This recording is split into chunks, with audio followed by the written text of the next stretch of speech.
My fellow Jews, we need to talk. And heads up, this will be necessarily uncomfortable for us both. The discourse on Zionism and the escalation between Israel and Palestine has completely devolved into identity politics and vitriol. Now, I'm not trying to center Jews per se, but the reality is when Jews come together and stand up for the rights of others, the world takes notice. So where we stand on this issue is very important. And we seem to be standing on two very opposite sides of the spectrum. Now, I'm worried that this situation is going to devolve further in the coming weeks and months, involving surrounding nations, potentially starting a much larger war. So at this juncture, I am urgently reaching out to my Zionist friends, family, and followers, and I hope you'll listen with your heart open. Now, I'm aware that many self-identifying Zionists believe that Jewishness and Zionism are one and the same. And I agree with you to the extent that this is the common perception. I'm also aware that many self-identifying Zionists define Zionism as self-determination for a Jewish homeland. And often the definition stops there. For me, this definition necessarily expands to at the expense of Palestinian citizens. And this is where I draw a very hard line, because to accept the former without the latter requires a large amount of dissonance. Now, you may be thinking, I'm an American Jew. What's it got to do with me? Why is it important that we consider our position on Zionism? In the world's eye, Israel is a Jewish state because it's declared itself as such. And we know with a great deal of recorded evidence that the Israeli government has been oppressing Palestinians all this time. And here's the important part. While hiding behind the shield of Judaism and the Shoah, using it as both its defense and its sword. This is so incredibly infuriating and offensive. But do you know what I find more infuriating and offensive? Genocide, murder, pain, suffering, no matter who does it, no matter who receives it. We should at least agree on that.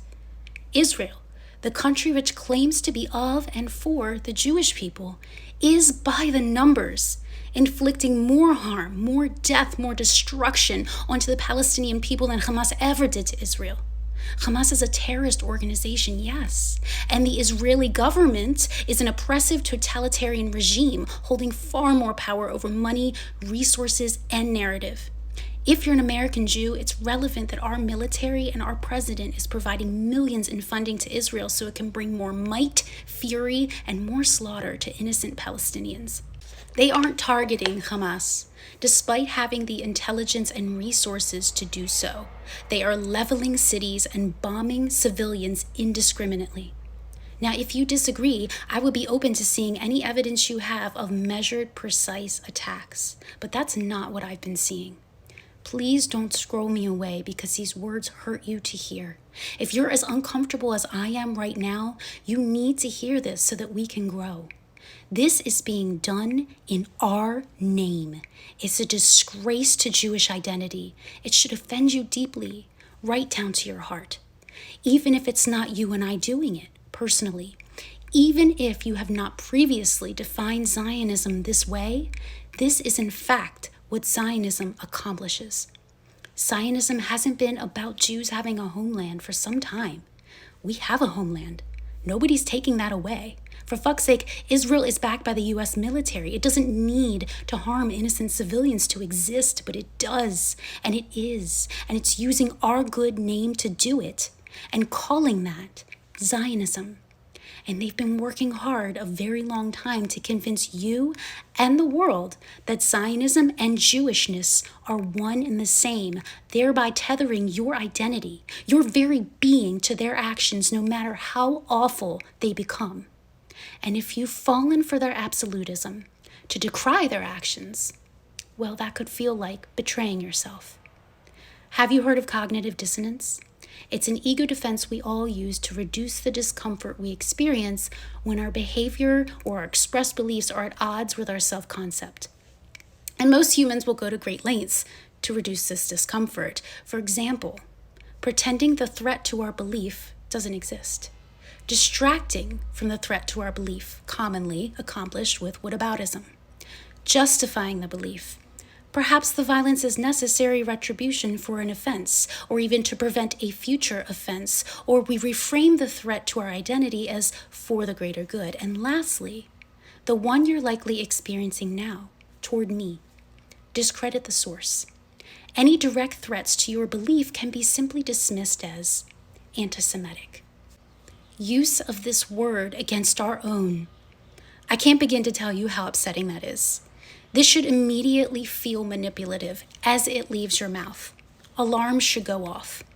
Understand that this last strategy is a tool used inappropriately by Israeli and the United States authorities to protect their actions from any scrutiny at all. If this label is used in this way, it loses its power when needed for its intended purpose, ironically, worsening the potency of real anti-Semitism. Being anti-Zionist isn't anti-Semitic. When you make this claim, you use the entirety of the Jewish diaspora as human shields. It reduces our existence, everything it means to be Jewish, all of us, every Mizrahi and Sephardi and Ashkenaz, every black, brown, Asian, mixed race Jew, every one of us standing together as one on Mount Zion, everything we have survived and rebuilt and carried on through generations, Kenachora, it reduces us to a fucking MAGA hat. This misused brands anti-Semitism is a phrase that can't be taken seriously. In the world's eye, we become a bunch of white people crying wolf while simultaneously harming others. If this isn't how you wish to be seen, ask yourself how this has come to pass. Is this really consistent with who you consider yourself to be? And why are right-wing American politicians parenting the same talking points? Who benefits here and who loses? If the global Jewish diaspora has anyone to blame for the rise of anti-Semitism and renewed fear of living in a non-Jewish society, as, by the way, we've successfully done for thousands of years, it is the Israeli government. It's Bibi and his butthole friends. Their actions are, in fact, antithetical to Jewish teachings and everything it means to be Jewish. There is no tikkun olam, no tzedakah in their actions or their messaging. There's only greed, power, and hate. Tell me, where is that in the Torah? They don't care about what it means to be a Jew, but you should. We can't undo the damage that's been done, but we can change our minds at any time. That's the beauty of freedom. Of anybody, we should know how precious and fragile that beauty is. The most Jewish thing to do is the tzedakah of protecting the freedoms of others and openly rejecting anything that benefits Jews at the expense of others, even and especially if it means you have to reject Zionism.